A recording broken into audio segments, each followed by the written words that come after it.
Hello everyone, thank you for joining us. And Cinemagic is delighted today to have Suzanne Crocker with us, director and producer of documentary First We Eat. So welcome Suzanne, thank you for being part of Cinemagic Online.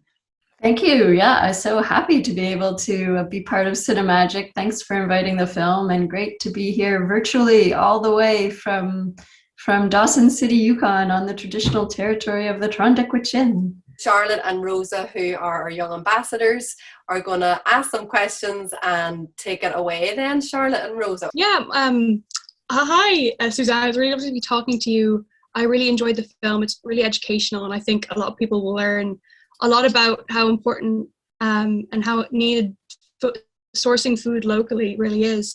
But my question for you is, it's a really, looking at the credits, you are the person who drove this idea forward and making this film in your family. And my question for you is, what sparked your interest first in filming this commitment as like a documentary? And had you ever been interested in documentary filmmaking before? Had you ever like done any documentary filmmaking before? And like, what was your experience like adjusting to all the cameras in your home and recording this whole new challenge that you're taking on, as well as preparing all the food and sourcing it and cooking it for your family? What was that all like? Because it seemed like a lot of work, and I really admired your commitment to it all. Thank you for noticing that. Yes, it was a lot of work. I mean, it was a lot of work to, take all the grocery store food out of your house for a year and have to find and process and preserve and prepare everything from scratch. And then on top of that, to be filming it all was like, I don't know, 10 jobs in one, I think sometimes it felt like. But yes, I had previous experience filming my family. We did a documentary called All the Time in the World, and about a time when the kids were younger, 10, 8, and 5, and we went and lived in the Yukon wilderness for a winter for 9 months, totally off-grid, no road access, and not a single clock or watch. And because we were in the middle of nowhere, and that experience sparked so much curiosity from people down south, I decided to film it. And of course, there was no crew, it was just me. So that turned out to be a really popular documentary that screened worldwide. So the idea of filming my family was familiar to me, unfortunately for my family. And I got a new brainstorm idea in my head and roped them in yet again. And so, yeah, they found themselves on the other side of the camera yet again. But I think, having me as the mom filming rather than a film crew means that everybody in the family just is themselves. They just relax. And so that really allows me to actually capture some good, real, authentic moments. So that works really well for the film, for sure. It certainly does. Like, that was something I could definitely feel while watching it. It was a very authentic, like, intimate portrait into like what this experience would be, rather than like, having an extended crew and like a lot more production involved. It felt very real and like just very local, which it completely fits the whole theme of the film, which is keeping in your community and keeping it all local. So I just thought that was really wonderful. And it's amazing that you had already had a whole documentary experience like that, where you'd gone and lived in the wilderness. So I'm sure you're used to all the tough work and preparing already from all the food, but you succeeded even more like in this challenge as well.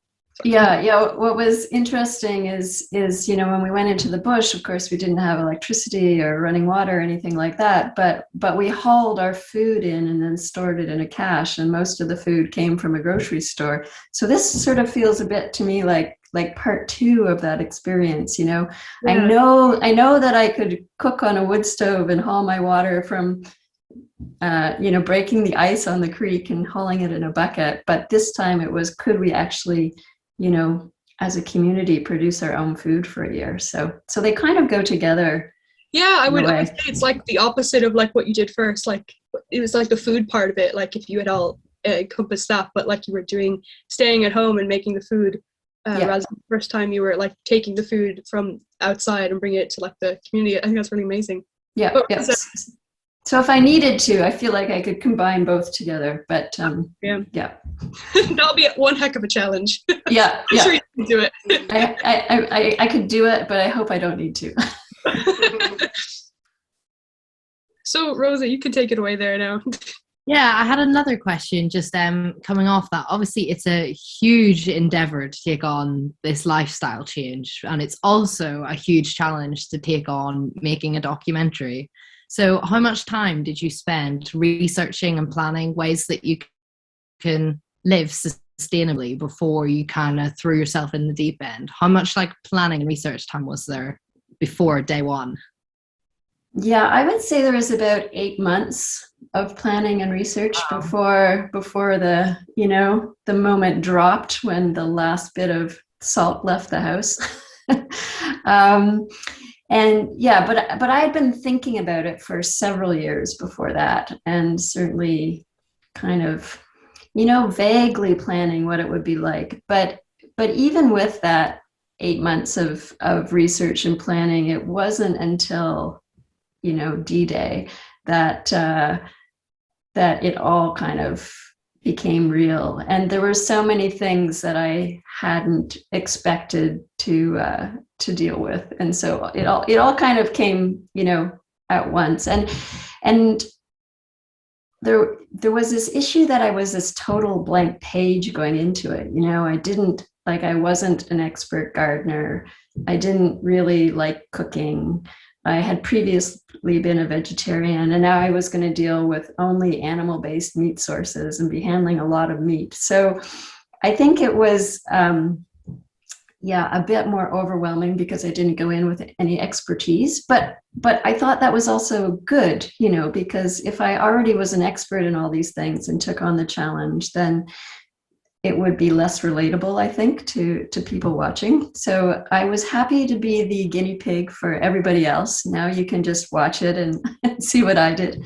And I must say that once, now that I've got systems in place and learned how to do things, like, it's not so difficult. I mean, I continue to do this to this day pretty well. So, and now it's much, much easier. That's great. Thank you. 8 months is a long time to prepare. But then again, I suppose it's not as long as the year must have felt at first. Yeah. And there's also this reality, especially, like when you're growing your own food, we start, planting seedlings in February, March to be able to eat them in July. So it does require some preparation. You can't just start on July and expect to instantly have food. And also with foraging foods from the ground, the forage foods all have their own seasons, and some of them are quite early on. So you need to be collecting those things early so you have enough for the year. So there's a very practical reason for it taking so long as well. Do you think this is a financially viable way of life? Like from the film, it seems like you had some specialist equipment to help you out. And obviously there is that training with specialist equipment and skills and stuff you need. Did you see any financial benefits from living off your own food rather than traveling to the shop? Or was it roughly the same? Or what? Yeah. What's interesting about that is I did track that, and it ended up being more expensive actually than going to the grocery store. And I think that brings up a really interesting question, and that is, what is the true cost of food? This is mentioned a little bit in the film, but is worth expanding on. There was a study actually done in the UK not so long ago where they tracked the true cost of food when you take into fact environmental costs and health costs and social costs and labor costs of what we're eating. And it turns out if you factor all those things in, the true cost of food is at least double what you pay for it at the grocery store. So my cost was not nearly double, but it was, it was a little bit more than the grocery store cost. And that's because I was buying food at actually a fair price from the farmers and the producers. So that leads to all other kinds of questions about, true cost of food in the long run, because we're all paying those other costs. We just don't see it on the price tag when we buy things from the store. It also brings up ideas of food accessibility and food justice and making good, local, healthy, sustainably grown food accessible and affordable for all, and what that takes. My next question is, there's so much to take away from watching this film, and how much that there's so much you can like learn from getting your food locally. And as you were saying before, a lot of people may find it a bit daunting when they go away from the film, like, oh my gosh, that would be so much of a challenge for me to take on. What would be, Suzanne, what would be your ideal insight that people could take away after watching the film? What I would hope first is just that people think more about where their food comes from. And I think one of the easiest and first steps to doing that is actually, when you go to the store, is looking on the label to see where it actually comes from. I assume it's the same in Ireland and the UK, that everything has a label that shows where it originated from. Mm-hmm. But when you do that, it's really quite eye-opening. You know, like you go to buy an apple, for example, and you know, maybe you'll find, I don't know if do apples grow in the UK? I assume. Yes. So, you know, maybe you'll find UK apples, but you might also find apples there from New Zealand, for example, or South Africa. So just being able to pay attention and then make that choice based on where it comes from, I think, is a really good first step. And then going with that has to do with the idea of thinking about the seasonality of foods and eating more seasonally. So when I was thinking about this project, one of the things I learned is just how much nutrition is lost within 3 to 5 days of picking fresh produce, especially fresh greens. So when I learned that, I thought, like, for me in January, it didn't make much sense to buy fresh lettuce or fresh spinach from the grocery store, because I thought there's probably no nutritional value left in it by the time it gets to my plate.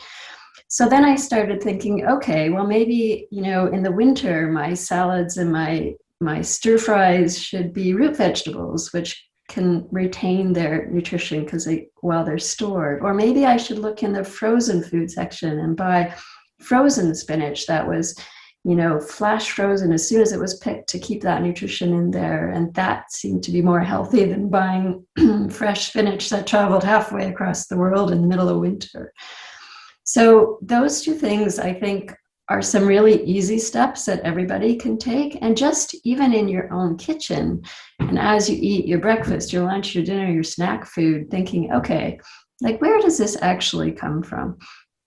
Because what I feel now is really important is that we can, is if we can supply the staples, like what we need to survive locally, then the other things like coffee, avocados, bananas, those become the luxury items. And sure, we can have chocolate and coffee and avocados and bananas, but then, you know, if something happens and we need to rely on our own communities and more locally to sustain ourselves, we know we can do that because we're supporting this whole local food ecosystem that is within our own closer community. And then if things are good enough that we can have these luxuries from far away, they just become bonus items.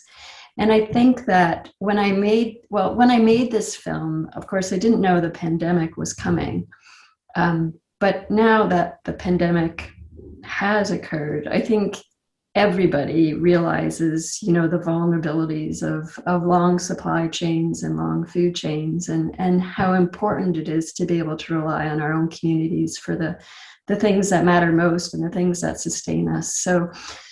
So anyway, I could go on and on, but I think those are some really key points. And then I guess the next step is kind of looking to find out where and how to source more locally produced food, because it sometimes isn't always in the grocery store. Sometimes it's at the farmer's market. Sometimes it's CSA boxes, if you have the equivalent in the UK and Ireland, where you pay a farmer and they deliver you a box of food that's in season every week, and you don't know what you're going to get. But instead of going to the cookbook and saying, I'm going to make this and going to get the ingredients, you get the ingredients that are locally produced and in season. And then you say, okay, these are the ingredients I have. Now, what will I decide to cook? Those are some like really great insights to take away, to just to kind of reflect back on what locally you have and what insights you can change, and buy stuff that's in season. I think that's a really, really good point to make, because I think a lot of people kind of forget like the seasonality of vegetables and fruits, like because they become so available to us in stores, and they lose their nutritional value. And that's something that sometimes like I can even forget, and I'm like, well, how much like nutritional value am I actually getting from this vegetable, even though like I'm eating it now? Those are some like fantastic to consider, especially since the pandemic, like you were saying, and how fragile like grocery store chains can really be, and looking beyond the grocery store and going to other places. I think that's a really fantastic thing to note. And that's definitely something that was brought up for myself when I was watching the film. I was like, if I didn't have the grocery store, where would I go to get my food? Like, but luckily there's a lot of farming communities like here around Ireland, but like I would definitely have to change a lot of like my diet to do that. So I really like the film for bringing up that like insight in myself. Yeah, that's great. And I gotta say, there is a lot of joy in eating seasonally, because when you do get to eat something, when the fresh greens happen again in the summer, and I haven't had them for 8 months of my winter, it's so exciting to have them again. And by fall time, I'm kind of sick of greens, and I'm really looking forward to roasted root vegetables again. And also then, when you get a tomato, because it's grown in tomato season, it really tastes like a tomato. So it's so delicious. Yeah. Incredible. Even that saying now, like food for thought, is like such a pun for this, but it is relevant for this film. And it's such an important one for us to show at Cinemagic, especially with our audience being a youth audience, and it's young people that we want to now educate, obviously, and inspire and motivate, and hopefully they can sort of spread the word having watched the film, and that generational thing as well, even just beginning that conversation between younger people and parents and grandparents, and maybe the different sort of experiences that you have, or what your sort of belief system is, depending on what age you are as well, because probably the older generation are very much would think along the lines of everything that has been brought up in the film, and it might just be that sort of middle generation that are perhaps stuck in their ways and not questioning things, whereas then the younger generation maybe are doing this and want to be more sustainable. And I think that's an interesting thing, the whole generational thing around food and purchasing, and looking at where food supplies come from. It's fascinating. It really, really, really is. Yeah, and I think there's so much to be learned from the older generation. There's such a wealth of knowledge there, especially things like preservation of food, root cellars, canning things, drying things. Like, it's super informative to have those conversations. So I do feel that having watched the film, there may be some good discussions around the supper table, and what a better place to have them. Thanks for watching, and don't forget to subscribe.